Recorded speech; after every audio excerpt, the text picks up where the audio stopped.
Pakistan's western border has been famously porous through much of the country's history. But flows of migrants intensified from the 1970s onwards, as Pakistan formally played host to Afghans fleeing turmoil, conflict and dictatorial regimes. At the height of the Soviet occupation, in 1986-87, there were an estimated 3 million Afghans resident in Pakistan as per UNHCR, the UN Refugee Agency, and government data. There were no serious efforts to repatriate Afghans till 2002, when the government of Pakistan began to work with UNHCR to encourage Afghans to return to what was then perceived as a stable environment. The repatriation effort gathered steam after Pakistan started closing down refugee camps in 2005, and the distribution of rations, etc., stopped. However, the reverse flows began to peter out after the Taliban resurgence of 2007-08. In 2021, according to Nadra, there were 2.8 meters Afghans in Pakistan, 1.6 meters of whom hold proof of registration, POR, cards identifying them as having been registered with the UNHCR. The rest hold ACCs or Afghan Citizen Cards, a form of documentation launched in 2017 to cover Afghan migrants who were essentially undocumented. Notwithstanding the relatively recent, POR card issuance did not begin till 2006, efforts to document the number of Afghans in Pakistan, there is little doubt that the numbers do not tell the full story. A census of Afghan refugees was not held till 2005, 26 years after the larger flows began. From 1979 to 2005, numbers were estimated based on discussions with tribal elders and household heads, who were asked to state how many family members or dependents they had with them. These numbers were supposed to determine the volume of rations given out, and were almost certainly exaggerated. In spite of the integration of Afghans into Pakistan's economy, the official policy is to treat them as temporary residents. In subsequent years, as families settled in and grew, and more marriages and births took place, this initial, likely, exaggeration was almost certainly offset, however. The census of 2005 did not reach many Afghans who were scared of talking to the authorities and preferred to lie low. Meanwhile, inflows and outflows continued over the years. The border fencing project did not begin till 2016. Many Afghans acquired Pakistani citizenship papers. Many children were born who have never known any country other than Pakistan. With more than 40 years having passed since the Soviet invasion, the concept of who is Afghan has become fuzzy to say the least. This is a natural consequence of a policy where Pakistani authorities were initially A, reluctant to count exact numbers coming in from Afghanistan, and B, reluctant to confine them to camps.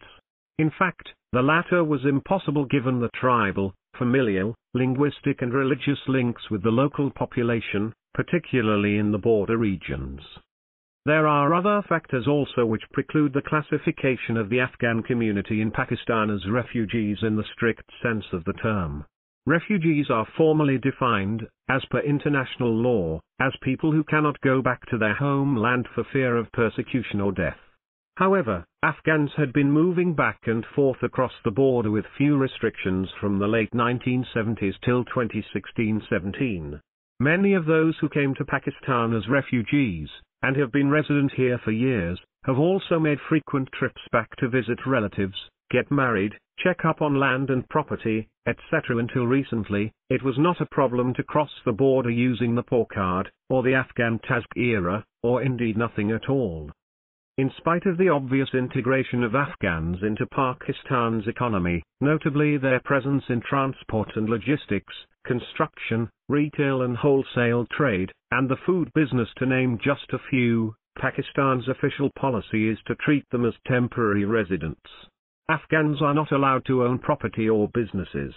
Until recently, they were not allowed to open bank accounts. This only changed in 2020, or have cell phone SIMs registered in their names. They were not allowed to hold driver's licenses, a fact that leaves one incredulous given that they were clearly running a significant portion of the cross-country freight business. In fact, Afghans have done everything that they have officially been barred from, by circumventing official protocols and using informal economic networks to their advantage. This was inevitable given the extended stays in this country, and the societal/linguistic links.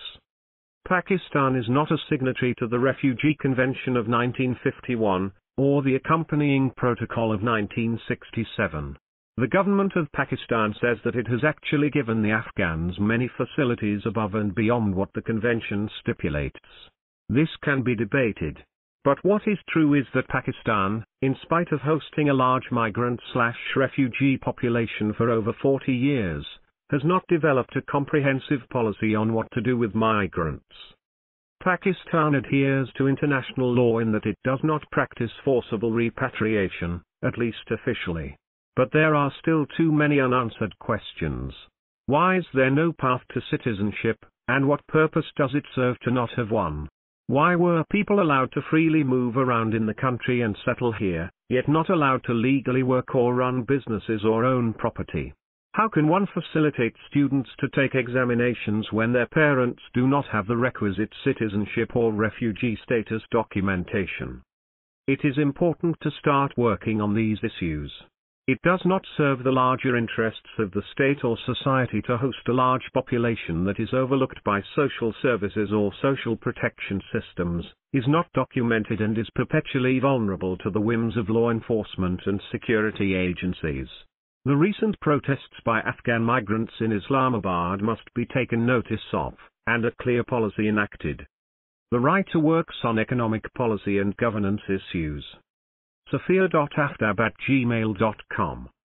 Published in Dawn, July 29, 2022.